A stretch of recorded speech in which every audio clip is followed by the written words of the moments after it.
Forget what you think you know about baseball's greatest legends. Forget the home runs, the impossible averages. We're about to ask a question so unsettling, so fundamentally challenging to the myths we hold dear, that the official history books refuse to touch it. What if Babe Ruth, the Sultan of SWAT, stood against a perfect enemy? Not a human pitcher with their flaws, their fatigue, their tells.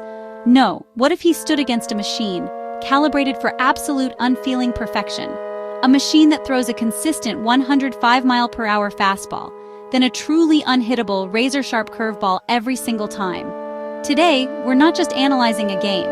We're dissecting the limits of human genius against the cold, unyielding logic of a perfect algorithm.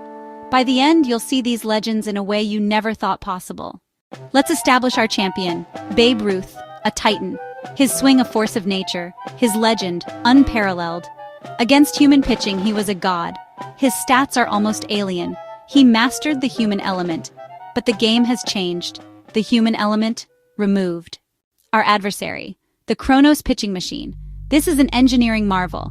It can replicate the fastest pitches ever thrown, but with an inhuman consistency. 105 miles per hour fastball. Every single pitch. No fatigue, no flinches, no happy accidents down the middle. And then there's the curveball. A perfect 12-6 break. Starting at eye level, dropping off the table, hitting the corner of the strike zone every time. A human pitcher might throw 5 perfect ones in a game. This machine throws 95. It is, by definition, unhittable in the traditional sense.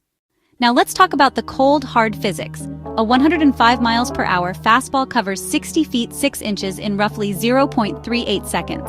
Your brain needs about 0.1 to 0.15 seconds just to process the visual information before even starting the swing.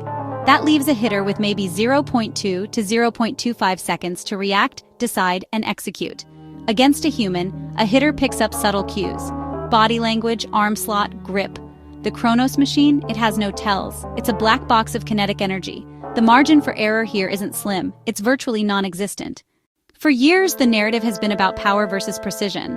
But what the files don't tell you, what baseball mythology conveniently forgets, is a crucial detail about even the greatest hitters, their Achilles heel.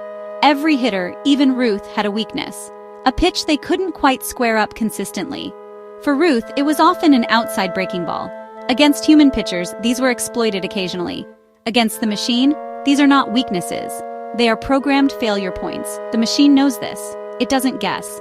It delivers the pitch that perfectly exploits that tiny, almost imperceptible flaw over and over again with relentless precision. This isn't a fair fight. It's a cold, calculated dismantling. We consulted with former MLB hitting coaches and sports psychologists. Their consensus was chilling. It's not just about the speed, one former coach told us, his voice grim. It's the sameness, the relentless, unchanging perfection. A human pitcher gives you hope, a flinch, a slightly off-speed pitch. The machine gives you nothing but perfect repetition of your demise. Imagine the mental toll. To swing and miss perfectly over and over again. Against a human, even a Hall of Famer struggles to hit a 100-plus mph fastball consistently. Against a machine that removes all human error, all variation, all hope of a mistake pitch, the statistics become undeniable. The legend's historical batting average would plummet to near zero. So, could he hit it? Could the god of hitting truly conquer the Kronos? We ran the numbers. We built a simulation based on every available piece of data: the physics of the pitch, the documented reaction times of elite athletes, and the historical weak spots of Ruth. We asked the machine to pitch a perfect 9-inning game.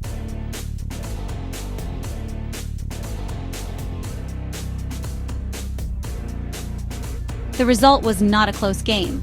It wasn't even a competition. In the simulation, against the 105 miles per hour fastball and the perfect curveball, Babe Ruth would have stepped up to the plate 9 times. He would have struck out 9 times. Over a full game, the simulation is brutally, mathematically, and undeniably conclusive. 27 batters up, 27 strikeouts. A perfect game in the most terrifying sense of the word. The legend doesn't get a single hit. He doesn't even make contact. The machine doesn't just win, it erases him. And that is the final forbidden secret. The data is absolute. The machine is superior. So why do we still tell the stories? Why do we deify Ruth? Because the revelation isn't that he would lose to a machine. The revelation is that the myth is more important than the reality.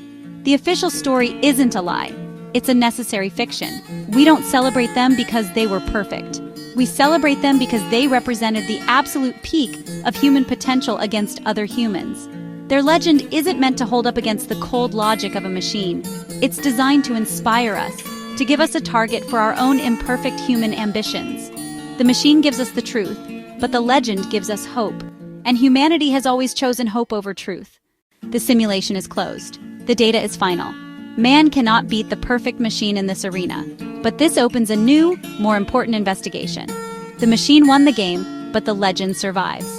This proves that a story can be more powerful than a fact. Where else have you seen this? What other myths do we, as a society, collectively agree to believe, even when the data tells us otherwise? The investigation is no longer about physics. It's about belief. Share your findings below.